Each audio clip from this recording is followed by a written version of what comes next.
السلام علیکم دوستو،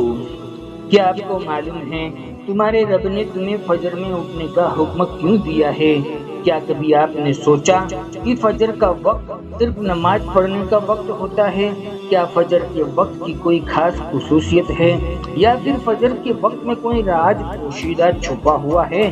دوستو، آج کی ویڈیو میں یہ سارے سوالوں کو قرآن اور حدیث مبارکہ کی روشنی میں جانیں گے، اس لیے ویڈیو کو سکیپ کیے بنا سنیں۔ دوستو، اس راز تک پہنچنے سے پہلے ہمارے لیے یہ جاننا ضروری ہے کہ نماز ہم پر کیسے اور کیوں فرض کی گئی اور ان نمازوں کے پیچھے کا منشا کیا ہے۔ دوستو، ہم پر دن میں 5 مرتبہ نماز فرض کی گئی اور یہ 5 نمازیں اس قدر فرض ہوئی، اس کے پیچھے بھی ایک شاندار وجہ موجود ہے، جس کا مظاہرہ سفر معراج میں اس وقت ہوا جب ہمارے حضور حضرت محمد صلی اللہ علیہ وسلم اللہ تعالیٰ سے ملاقات کے لیے آسمان کے اوپر پہنچے۔ وقت کے بہت سے چھوٹے حصے میں 7ویں آسمان سے بھی آگے تشریف لے گئے تھے۔ اس رات اللہ تعالیٰ نے ایک خاص پس منظر میں اپنے حبیب صلی اللہ علیہ وسلم کو آسمانی دنیا پر بلوایا تھا اور آپ نے خصوصی اکرامات سے نوازا تھا۔ اس مبارک سفر میں اللہ تعالیٰ نے اپنا خاص قرب عطا کیا اور بہت سارے انبیاء اکرام علیہم السلام سے ملاقاتیں کروائی، جنت اور جہنم کا مشاہدہ کروایا اور نیکوکار کے اجر و ثواب اور بروں کے برے انجام کا نظارہ کروایا۔ دوستو، اس عظیم الشان سفر میں آپ علیہ السلام کو بہت سارے انعامات سے نوازا گیا، جن میں سے ایک خاص تحفہ اور ہدیہ یہ امت محمدیہ صلی اللہ علیہ وسلم کے لیے نماز کا ملا، جس کو مومن کی معراج بھی کہا گیا، اور امت کے ہر مسائل اور پریشانی کا حل نماز کے تحفے میں مل گیا۔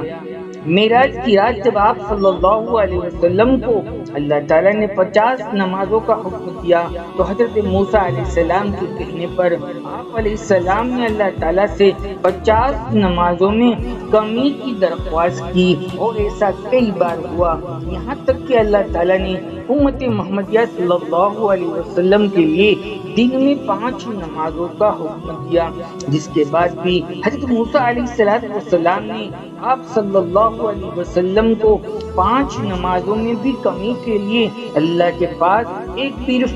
بار پھر جانے کا مشورہ دیا، لیکن تب آپ صلی اللہ علیہ وسلم نے فرمایا کہ میں نے اپنے رب سے کئی مرتبہ درخواست کر لی ہے، یہاں تک کہ اب مجھے حیا آ گئی ہے اور میں اس بات پر راضی ہوں کہ 5 نمازیں میری امت کو مل جائے، اور اس حکم کو ہر طرح سے میں تسلیم کرتا ہوں۔ تو دوستو، نماز تو 5 کا پڑھنا ضروری ہے، لیکن سب سے زیادہ مشکل نماز ہمارے لیے فجر کی نماز ہوتی ہے، جس میں نیند کا غلبہ اس قدر ہوتا ہے کہ انسان بمشکل اٹھ پاتا ہے۔ لیکن دوستو، صبح صادق کے بعد دن کے اس خاص حصے میں جو راز چھپے ہوئے ہیں، اسے جب آپ جانیں گے تو یقین کریں کہ آپ فجر کی نماز کبھی نہیں چھوڑنا چاہیں گے۔ اس کی اہمیت کا اندازہ اس بات سے لگائے، اللہ تعالیٰ نے فجر کے وقت کی قسم اٹھائی ہے اور فرماتے ہیں کہ والفجر ولیال عشر، قسم ہے فجر کی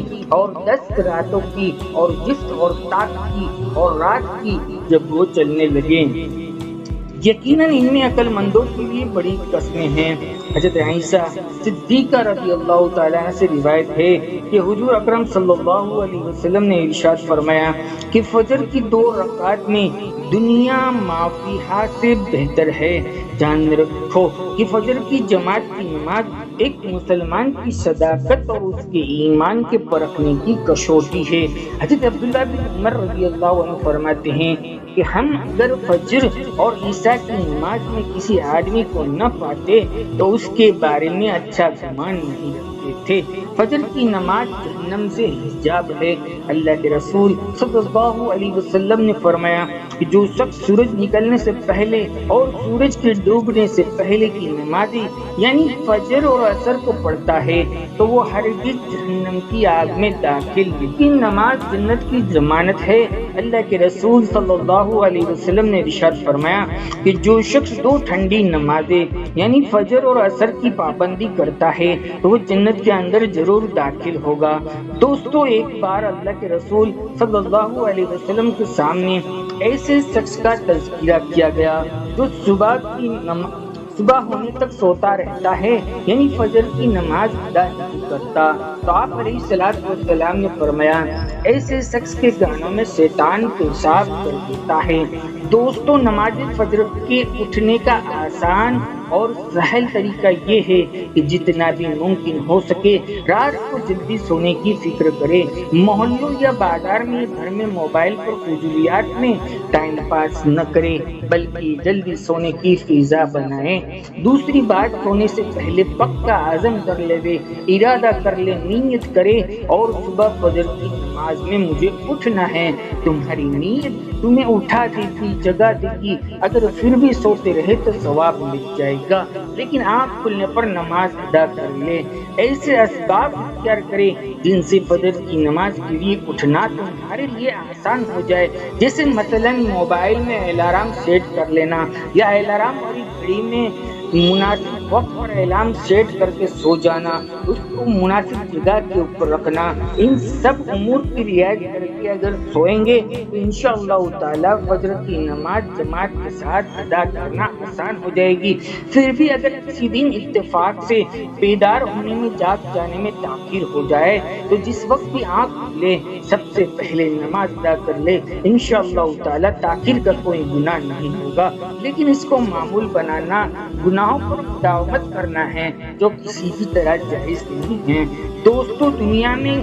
کئی ایسے بہت سارے لوگ ہوتے ہیں جنہیں بے خوابی یعنی نیند نہیں آنے کی شکایتیں ہوتی ہے، جس میں وہ ساری رات سو نہیں پاتے، پورا دن کام کاج کر کے جب رات کو بھی سو نہیں سکتے تب کئی طرح کے جسمانی بیماریاں جنم لیتی ہے، اور اس بیماری کا شکار آج ہر دوسرا تیسرا شخص ہو رہا ہے، جس کی بڑی وجہ اللہ تعالیٰ کے احکامات کو پیچھے چھوڑ کر دنیا کی رنگینیوں کے پیچھے بھاگنا ہے۔ ہوتا ایسا ہے کہ ساری رات جاگنے کے بعد فجر کے قریب کچھ دیر نیند آ جاتی ہے، لیکن نیند جسم کو پرسکون نہیں رکھ پاتی، جس کی وجہ سے اکثر لوگ جاگتے اور ہر قسم کی دوائیوں کا استعمال کرنے کے باوجود بھی سو نہیں پاتے۔ جو اپنے آپ سے یہ سوال ضرور کرتے ہوں گے، اللہ تعالیٰ مجھے نیند کیوں نہیں آتی، آخر کیا وجہ ہے جو اس کیفیت کو اپنے اندر پیدا ہونے والی اس آواز کو جو سن پاتے ہیں جس میں ان سے کہا جاتا ہے کہ بستر سے نکلو، نماز ادا کر لیا کرو، اللہ سے دعا مانگ لیا کرو۔ یقین کرے جو لوگ اس آواز کو سن پاتے ہیں اور اس پر عمل کرتے ہیں انہیں تاحیات زندگی پر کبھی بھی بے خوابی کی شکایتیں نہیں ہوتی۔ اور دوستو، صبح فجر کی نماز کے بعد سب سے بڑی برکت یہ ہے، آپ علیہ الصلوۃ والسلام نے فرمایا کہ صبح فجر کے بعد اپنے کاروبار کے لیے نکلتا ہے، اللہ تعالیٰ اس کے کاروبار میں خوب برکتیں دیتے ہیں۔ دوستو، اللہ تعالیٰ شانو ہمیں نمازوں کی پابندی کرنے والا بنائے، خشوع اور خضوع کے ساتھ نماز پڑھنے والا بنائے، اور اس نماز کے ذریعے سے ہر قسم کی تنگی اور بیماریوں کو دور فرمائے، امت کے حال پر رحم فرمائے۔ دوستو، ویڈیو پسند آیا ہو تو ایک لائک اور کمنٹ ضرور کر دیا کریں۔ جزاک اللہ خیر۔